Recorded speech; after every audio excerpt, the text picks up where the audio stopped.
আল্লাহ তাআলা বাদশাহী দিয়েছেন সুলাইমান আলাইহিস সালামকে, বনি ইসরাইলের নবী। এমন বাদশাহী দিয়েছেন, গোটা দুনিয়ার বাদশাহী আল্লাহ তাআলা দান করেছেন। আল্লাহ তাআলার কাছে সুলাইমান আলাইহিস সালাম দোয়া করেছে, রব্বি হাবলি মুলকাল লা ইয়ানবাগি লিআহাদিম মিন বা'দি। আয় আল্লাহ, আমাকে আপনি এমন এক রাজত্ব দান করেন যেই রাজত্ব আমার পরে আপনি আর কাউকে দিবেন না। তাহলে আল্লাহ তাআলা পরলৌকিক বড় নেয়ামত বনি ইসরাইলদের দান করেছেন, বাদশাহী দিয়ে দুনিয়ার নেয়ামত দান করেছে। এরপরে মূসা আলাইহিস সালাম বলতেছে, ওয়া আতাকুম মা লাম ইউতি আহাদাম মিনাল আলামিন। মূসা আলাইহিস সালাম যখন তার কওমকে এই কথা বলতেছে যে তোমাদেরকে এমন কিছু দেওয়া হয়েছে যা বিশ্ববাসীকে আর দেওয়া হয় নাই, ওই পর্যন্ত মূসা আলাইহিস সালাম যখন বলতেছেন, ওই সময় পর্যন্ত বনি ইসরাইলকে আল্লাহ তাআলা এত নেয়ামত দিয়েছেন যে ওই রকম নেয়ামত দুনিয়ায় আর কাউকে দেওয়া হয় নাই। অবাক হয়ে যাবেন, পবিত্র কোরআনুল কারীমের সর্ববৃহৎ সূরা সূরা বাকারা, এই সূরা বাকারার মধ্যে আল্লাহ তাআলা বনি ইসরাইলদেরকে প্রদত্ত নেয়ামতগুলোর কথা ধারাবাহিকভাবে বর্ণনা করেছেন। ধারাবাহিক প্রায় 40টার উপরে নেয়ামতের কথা আল্লাহ তাআলা সূরা বাকারার মধ্যে বর্ণনা করেছে। আর ফেরাউন গজব আসার পরে ঈমান আনছে, ঈমান কবুল হবে না। আল্লাহ তাআলা বলেন, আল আনা ওয়া ক্বাদ আসাইতা মিন ক্বাবলু ওয়া কুনতা মিনাল মুফসিদিন। এখন তুমি ঈমান আনার ঘোষণা দিচ্ছ, অথচ ইতিপূর্বে জমিনে বিশৃঙ্খলা সৃষ্টি করেছো। তোমার ঈমান এখন তো কবুল হবে না, তবে তুমি তো মরবাই। তবে শুনে নাও, ফালইয়াউমা নুনাজ্জিকা বিবাদানিকা লিতাকুনা লিমান খালফাকা আয়া। আমি আজকে তোমার দেহকে সংরক্ষণ করব যাতে করে তুমি তোমার পরবর্তীদের জন্য নিদর্শন হও। আল্লাহ তাআলা ফেরাউনের দেহকে এমন ভাবে সংরক্ষণ করেছেন, সমুদ্রের কোনো মাছ তার দেহ খায় নাই, পোকা লাগে নাই। মিশরের জাতীয় জাদুঘরে যত মমি আছে বিভিন্ন প্রযুক্তি কেমিক্যাল ব্যবহার করে রাখা হয়েছে, কিন্তু ফেরাউনের ওই দেহটাকে কোনো মেডিসিন ছাড়া, কোনো প্রসেস ছাড়া, রাসায়নিক ছাড়া জালেমদের জন্য নিদর্শন হিসাবে সংরক্ষণের ব্যবস্থা যিনি করেছেন তিনি কে? আল্লাহ তাআলা ফেরাউনের দেহকে সংরক্ষণ করছে, সাধারণ পাবলিকের জন্য নয়, বিশেষ করে তাদের জন্য যারা শাসকের আসনে বসে জনগণের খাদেম হওয়ার পরিবর্তে জনগণের উপরে জুলুম করে তাদের জন্য। যে দেখে রাখো, তোমার পূর্ববর্তী যারা ছিল জালেম, এদের সর্বশেষ পরিণতি কি হয়েছে, অপেক্ষা করো, তোমার জন্যও এর চাইতে ভয়ঙ্কর অবস্থা অপেক্ষা করতেছে, ঠিক কিনা? কিন্তু আফসোসের বিষয় হলো, গোটা দুনিয়ার শাসকরা এটাকে শুধু ভ্রমণ এবং দেখার একটা বিষয় মনে করে, শিক্ষার বিষয় মনে করে না। তা যাই হোক, যে কথা বলতেছিলাম, মূসা আলাইহিস সালামের উম্মত নদীর সাগরের ওই পারে উঠা নিজ চোখে ওরা দেখছে যে ফেরাউন কেমনে মরলো।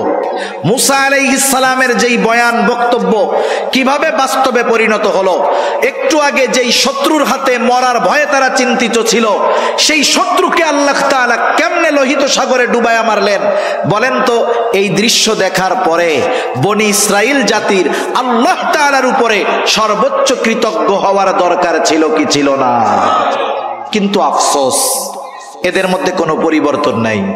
আল্লাহ তাআলা তাদেরকে দরিয়ার অপর প্রান্তে নিলেন, ওই অবস্থাগুলো দেখাইলেন। এখন ওরা কি বলে জানেন? ওরা বলে, মূসা কই আনছো? আমাদের সব পোশাক আশাক বাড়িঘর সব রইছে মিশরে, এমন জায়গায় আনছো থাকার জায়গা নাই, খোলা মাঠ, মাথার উপরে কোনো ছাদ নাই, রোদে কষ্ট বৃষ্টিতে কষ্ট, রান্না বান্নার কিছু নাই, খাবো দাবো কেমনে, না খাইই তো মারা যাবো। এর চেয়ে মিশরে ভালো ছিলাম। কি বলে? এর চেয়ে মিশরে ভালো ছিলাম। অকৃতজ্ঞ এক জাতি। আল্লাহ তাআলা তাদের জন্য মেঘকে ছাদ বানায়া দিলেন, মেঘমালাকে কি করলেন? ছাদ বানায়া দিলেন।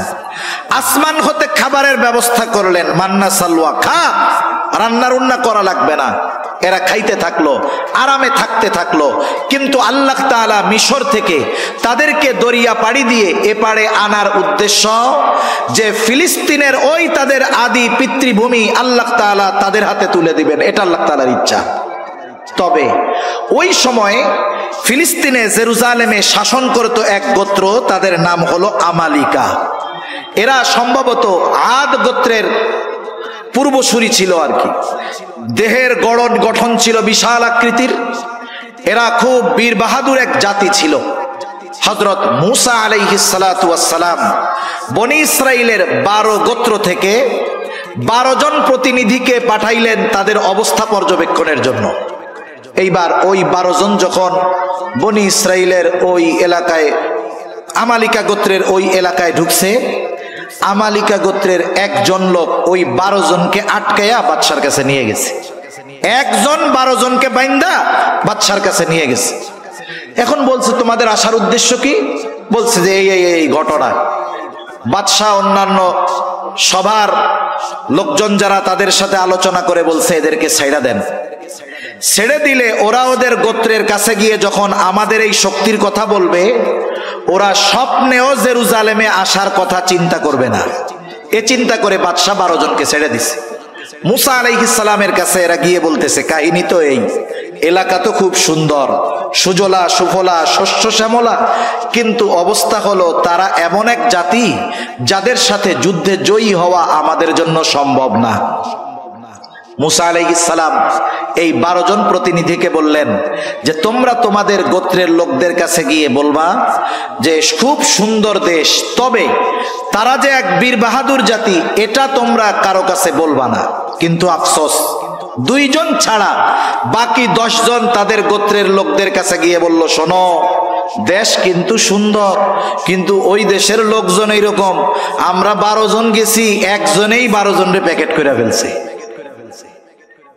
একটু আগে তো ওরাও রাজি ছিল ওই দেশে যাওয়ার, যখন শুনছে কাহিনী এইরকম, ওরা এবার গো ধইরা বসছে যে আমরা এই যুদ্ধে যাব না, আমাদের ওই দেশে যাওয়ার দরকার নাই, আমাদের মিশরই ভালো। এই অবস্থায় মূসা আলাইহিস সালাতু ওয়াস সালাম তাদেরকে কি বলতেছেন সে কথাগুলোই আমি আপনাদের খেদমতে কোরআনুল কারীমের সূরা মাইদা থেকে তিলাওয়াত করেছি। কষ্ট হচ্ছে না তো আপনাদের?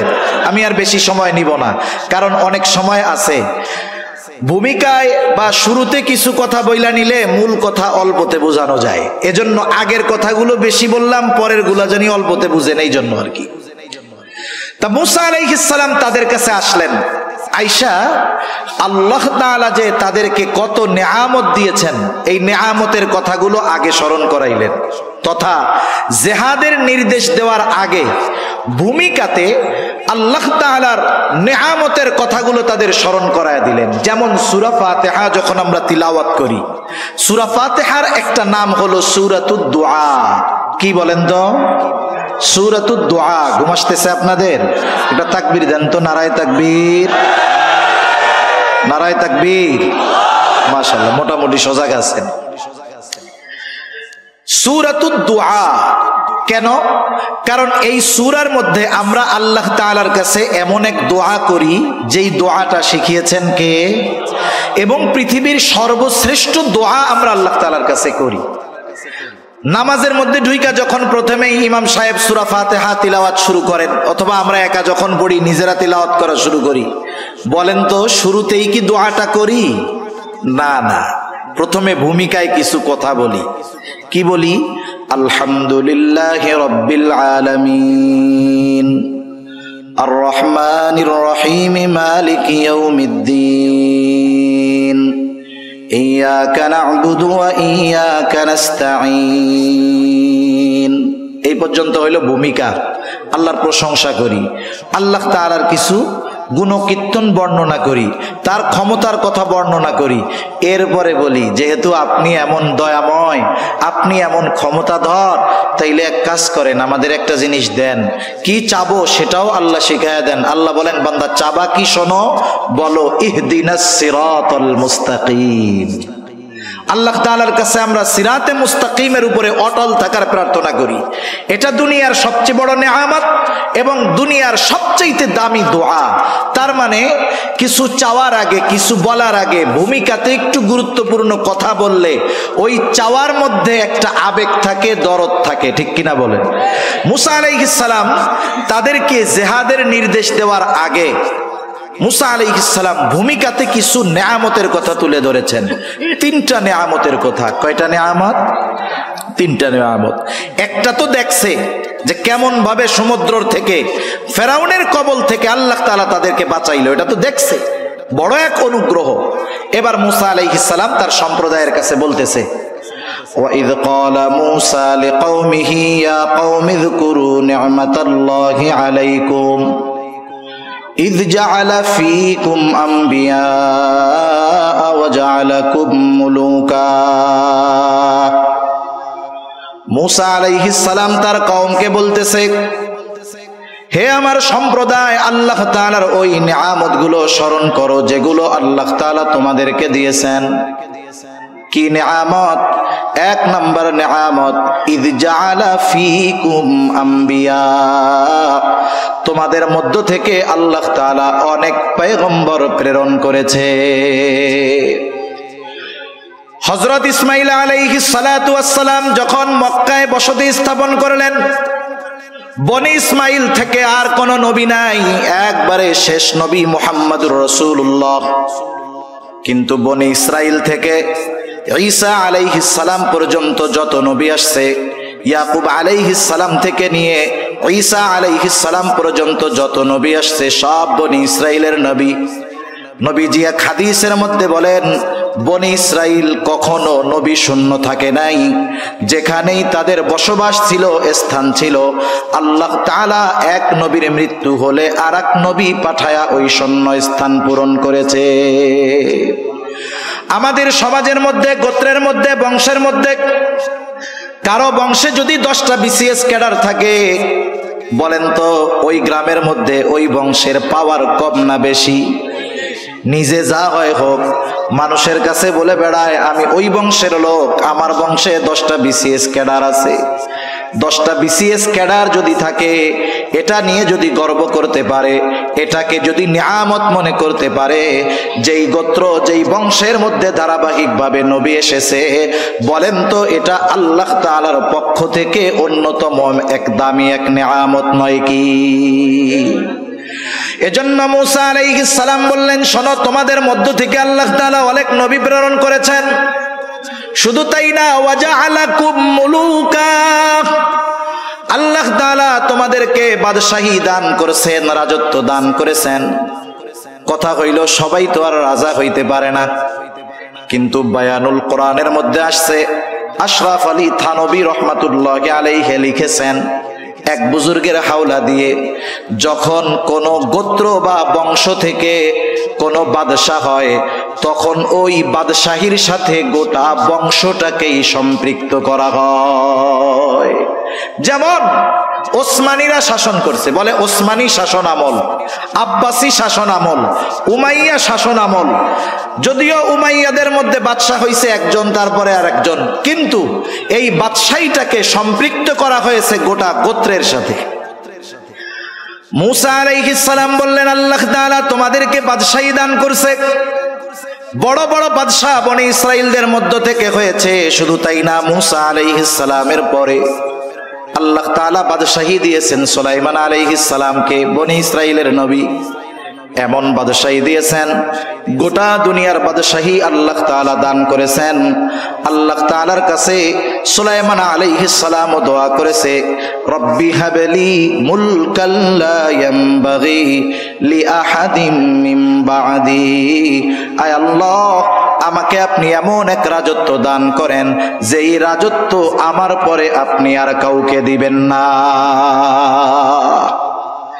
তাহলে আল্লাহ তাআলা পরলৌকিক বড় নেয়ামত বনি ইসরাইলদের দান করেছেন, বাদশাহী দিয়ে দুনিয়ার নেয়ামত দান করেছে। এরপরে মুসা আলাইহিস সালাম বলতেছে, ওয়া আতাকুম মা লাম ইউতি আহাদাম মিনাল আলামিন।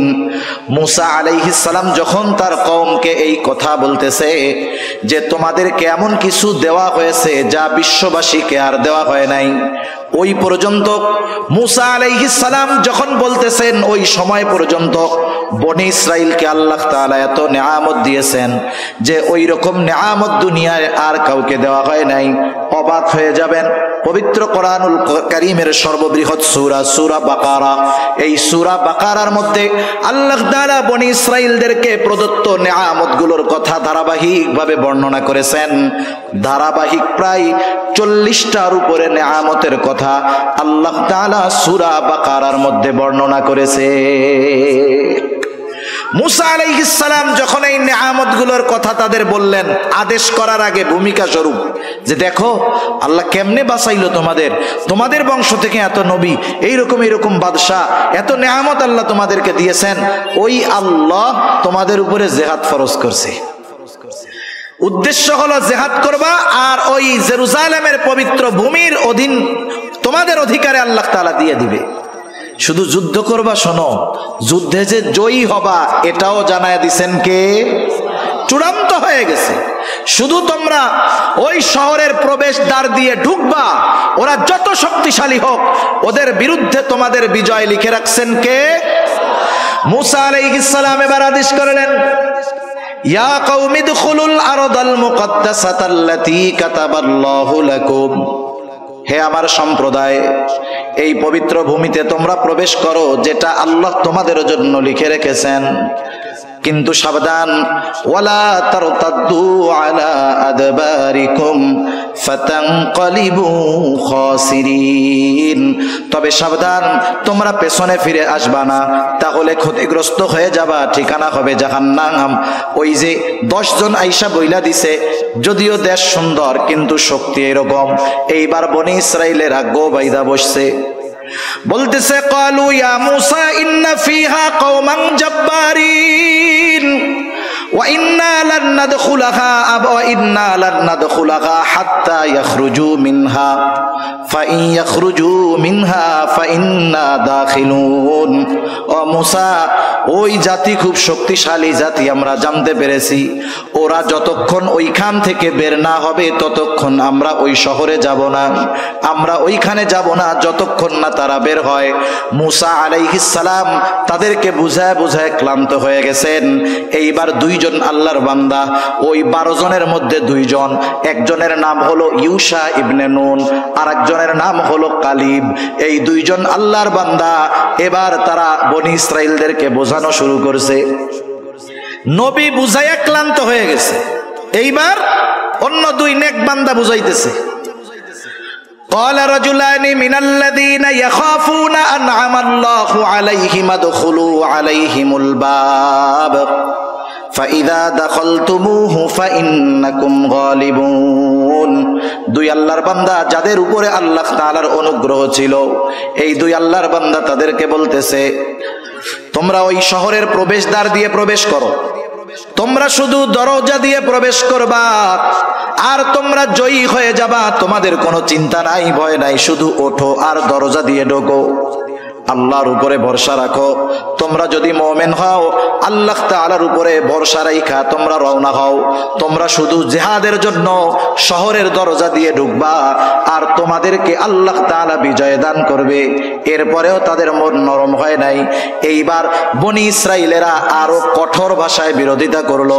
মূসা আলাইহিস সালামকে এবার তারা বলতেছে, ক্বালু ইয়া মূসা ইন্না লান নাদখুলাহা আবাদাম মা দামু ফিহা ফাযহাব আনতা ওয়া রাব্বুকা ফাকাতিলা ইন্না হাহুনা কাঈদুন।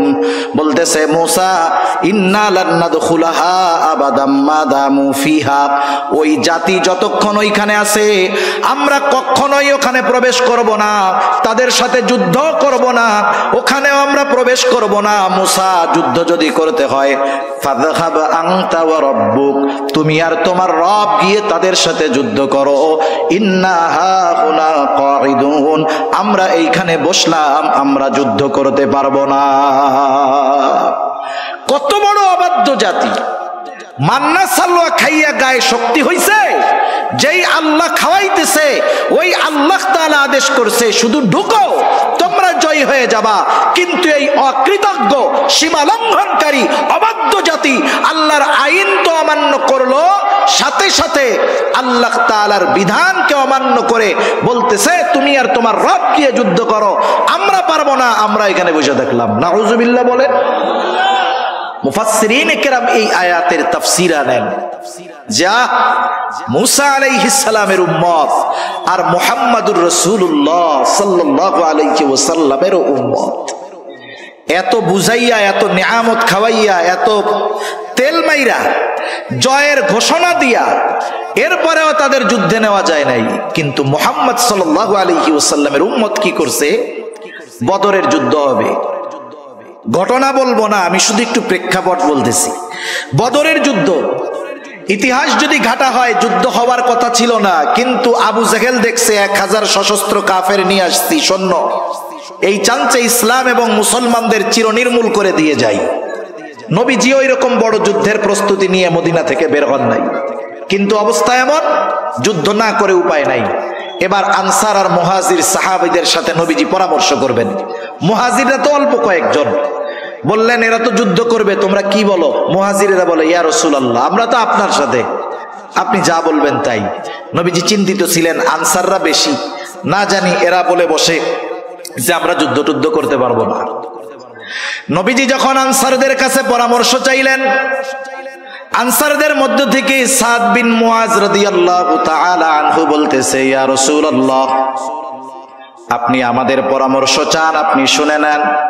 আপনি যদি আমাদের সবাইকে সমুদ্রের তীরে দাঁড় করায়া দেন আর যদি নির্দেশ দেন যে তোমরা সবাই এই সমুদ্রের বুকে ঝাঁপায়া পড়ো, ইয়া রাসূলুল্লাহ, আপনি দেখবেন আপনার আদেশ এই দেওয়ার পরে একটা মানুষকেও আপনি সমুদ্রের তীরে দাঁড়ানো অবস্থায় দেখতে পাবেন না।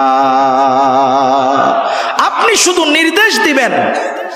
তিনি বলতেছেন আপনি শুধু দেখবেন, যুদ্ধের ময়দানে আমরা যা করব তা আপনার হৃদয়ে প্রশান্তি আনবে। আরেকজন সাহাবী বলতেছে ইয়া রাসূলুল্লাহ, আমরা আপনার সাথে যুদ্ধে চলে যাব। মুসা আলাইহিস সালামের উম্মতের মতো ওই কথা বলবো না, আপনি আর আপনার রব গিয়ে জিহাদ করেন এটা বলবো না, বরং আমরা আপনার সামনে পেছনে ডানে বামে চতুর্দিকে অবস্থান করে শত্রুর বিরুদ্ধে লড়াই চালিয়ে যাব। এটা ছিল মুহাম্মদ সাল্লাল্লাহু আলাইহি ওয়াসাল্লামের উম্মত। যেই উম্মতের প্রশংসা স্বয়ং কে করেছেন বলেন তো? আল্লাহ করেছেন। আল্লাহ তাআলা তাদের উপরে রাজি খুশি, এ ঘোষণা আল্লাহ তাআলা কোরআনে দিয়েছেন। এজন্য সূরা কাউসারের তাফসীরের মধ্যে আসছে আল্লাহ তাআলা বলেন, হাবিব আপনাকে আমি কাউসার দান করেছি। কাউসারের ব্যাখ্যা এটা হাউজে কাউসার। কোন কোন মুফাসসির বলেন কাউসার দ্বারা এটাও উদ্দেশ্য যে আল্লাহ তাআলা মুহাম্মাদুর রাসূলুল্লাহ সাল্লাল্লাহু আলাইহি ওয়াসাল্লামকে এমন একদল সাথী দান করেছিলেন যে এটা নবীজির জন্য বড় এক নেয়ামত ছিল। এই সাহাবীদেরকে আল্লাহ তাআলা কাউসার হিসাবে অভিহিত করেছেন। সুবহানাল্লাহ। তারা বলল ফাযহাব আনতা ওয়া রাব্বুকা ফাকাতিলা ইন্না হাহুনা কাঈদুন। মুসা আপনি আর আপনার রব গিয়ে যুদ্ধ করেন, আমরা এখানে বসলাম, আমরা যুদ্ধ টুদ্ধ করতে পারবো না। বলেন তো একজন নবী এরপরে আর কিছু করার আছে নাকি? আল্লাহ তাআলার কাছে মুসা আলাইহিস সালাম দোয়া করতেছে চরম কষ্ট নিয়ে, বলতেছে ক্বালা রব্বি ইন্নী লা আমলিকু ইল্লা নাফসি ওয়া আখি ফাফরুক বাইনানা ওয়া বাইনাল কওমিল ফাসিকিন। মুসা আলাইহিস সালাম বলতেছে ও আমার রব, আমি আমার নিজের উপর আর আমার ভাইয়ের উপর ছাড়া আমার নিয়ন্ত্রণ আর কারো উপরে নাই। ওই দুই আল্লাহর বান্দাও এর মধ্যে শামিল। যেহেতু এরা আমার কথা মানে না, এরা আমার কথা শোনে না, এরা আমার অবাধ্য, সুতরাং ফাফরুক বাইনানা ওয়া বাইনাল কওমিল ফাসিকিন। আয় আল্লাহ, এই পাপী এই সম্প্রদায় থেকে আপনি আমাকে পৃথক করে দেন, আলাদা করে দেন।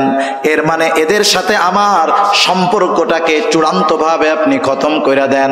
আল্লাহ তাআলা মূসা আলাইহিস সালামকে সান্ত্বনা দিয়ে বলতেছে, ক্বালা ফাইন্নাহা মুহাররামাতুন আলাইহিম 40 সানাহ ইয়াতিহুনা ফিল আরদি ফালা তা'সা আনিল কওমিল ফাসিকিন। মূসা আলাইহিস সালামের এই আদেশ অমান্য করায় ওই যে ফিলিস্তিনের সুজলা সুফলা শস্য শ্যামলা ওই ভূমির নিয়ন্ত্রণ আল্লাহ তাআলা তাদেরকে দিতে চেয়েছিলেন, এই নিয়ামতটাকে পিছায়া দিলেন। শুধু তাই না, মুফাসসিরিনে কেরাম বলেন মূসা আলাইহিস সালামের উম্মতেরা বলা শুরু করেছে, আমরা মিশরে চলে যাব, আমাকে ফিলিস্তিনে যাওয়া লাগবে না, আমরা কই চলে যাব? এখন সাহস পাইছে কেন? ফেরাউন তো মইরা গেছে, চোখের সামনে দেখছে না মইরা গেছে। এখন চিন্তা করে আমরা আমাদের যেই স্বদেশ ওইখানে আমরা চলে যাব, আমাদের বাপ দাদার ভূমির কোনো দরকার নাই। এইবার তারা প্রতিদিন সকালবেলায় উঠা মিশরের উদ্দেশ্যে রওনা দেয়। সকাল থেকে বিকাল পর্যন্ত হাঁটে, যেই সন্ধ্যা লাগে দেখে যে ঘুরা ফিরা সেই একই জায়গায় এসে উপস্থিত। এইভাবে 30 প্রান্তরের মধ্যে আল্লাহ তাআলা 40 বছর তাদেরকে ঘুরাইছেন। কত বছর? 40 বছর। এর মধ্যে মূসা আলাইহিস সালাম, হারুন আলাইহিস সালামের ইন্তেকাল হয়ে গেছে। এই অবাধ্য জাতির নেতৃত্বে যারা ছিল তারাও দুনিয়া থেকে চলে গেছে। পরবর্তী প্রজন্মের একদল ইমানদার নিয়ে ইউশা ইবনে নুনের নেতৃত্বে ওই আমালিকা গোত্রকে পরাজিত করে বনি ইসরাইলদের ওই যে নেয়ামত আল্লাহ তাআলা দিতে চেয়েছেন, এই জেরুজালেমের নেতৃত্ব আল্লাহ তাআলা বনি ইসরাইলের হাতে দিয়েছেন। এরপরে দীর্ঘকাল নেয়ামত ভোগ করছে। সুলাইমান আলাইহিস সালামের পরে আস্তে আস্তে এরা আবার অবাধ্যতার চূড়ান্ত পর্যায়ে পৌঁছিয়ে গিয়েছে।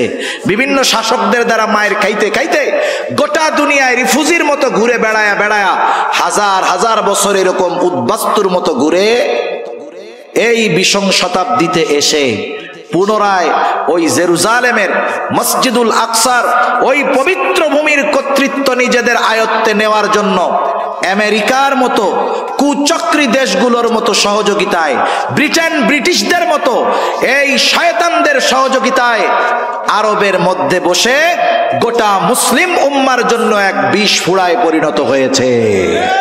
মনে রাখতে হবে, বিষ ফোড়ার ব্যথাও আছে কিন্তু পতনও তো আছে, ঠিক কিনা? সেই পতনের দিকে হয়তো তারা ধাবিত হচ্ছে, কিন্তু আফসোস আমরা তো আমাদের ভাইদের সহযোগিতা করতে পারতেছি না। সাথে সাথে আর একটা কথাও বলার দরকার, যে এই মসজিদুল আকসার সাথে আমাদের হৃদয়ের সম্পর্ক, আত্মার সম্পর্ক, ইমানের সম্পর্ক, আমলের সম্পর্ক। এজন্য মসজিদুল হারাম, মসজিদুল নববী এগুলোর প্রতি যেমন আমাদের মোহাব্বত আছে, মসজিদুল আকসার ওই পবিত্র ভূমির ব্যাপারেও সেরকম মোহাব্বত থাকার দরকার আছে না নাই? এটা থাকতে হবে, আমাদের মনে রাখতে হবে।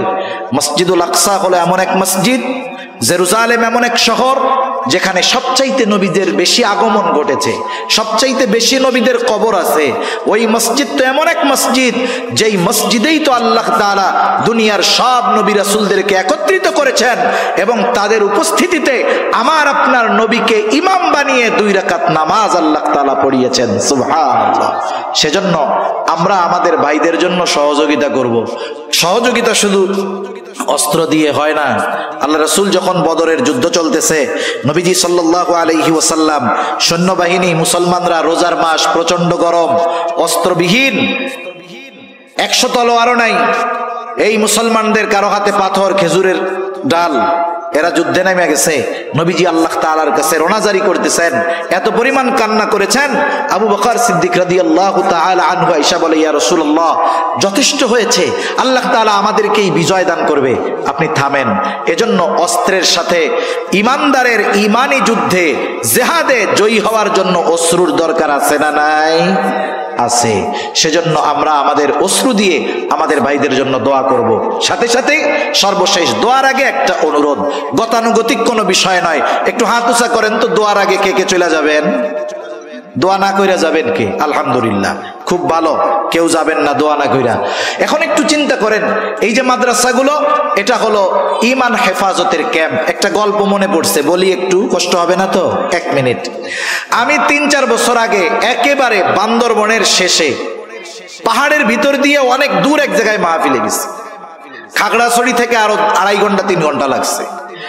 এখন ওই এলাকায় গিয়ে দেখি আমাদের বিভিন্ন এলাকার মানুষ আছে, কথায় কথায় বলতেছে, হুজুর এখানে আমরা তো আসছি অনেক আগে, এই জায়গায় আগে আসরের নামাজের পরে মাগরিবের আগে আগে দরজা আটকায় ঢুকতাম ভিতরে, সব ভিতরে ব্যবস্থাপনা, আর সূর্য উঠলে আমরা বের হইতাম। কেন? বলে এখানে চরমপন্থীরা আছে, এরা অনেক সময় মানুষকে কিডন্যাপ করে নিয়ে যায়, চাঁদা দাবি করে, এই করে সেই করে, মেরেও ফেলে, তা আমরা সেজন্য বের হইতাম না। কিন্তু এখন আলহামদুলিল্লাহ রাত 12টা 1টা 2টা পর্যন্ত বাইরে থাকলেও আমাদের কোনো টেনশন নেই। কেন? বলে আমাদের এলাকায় ছোট্ট ছোট্ট 2টা ক্যাম্প হয়েছে, একটা হলো সেনাবাহিনীর ক্যাম্প আর একটা হইলো বিজিবির ক্যাম্প। ওই ক্যাম্পে 50 জন, ওই ক্যাম্পে 50 জন। এই 2টা ক্যাম্প হওয়ায় আশেপাশের গ্রামগুলোর মানুষের জানমাল এখন নিরাপদ।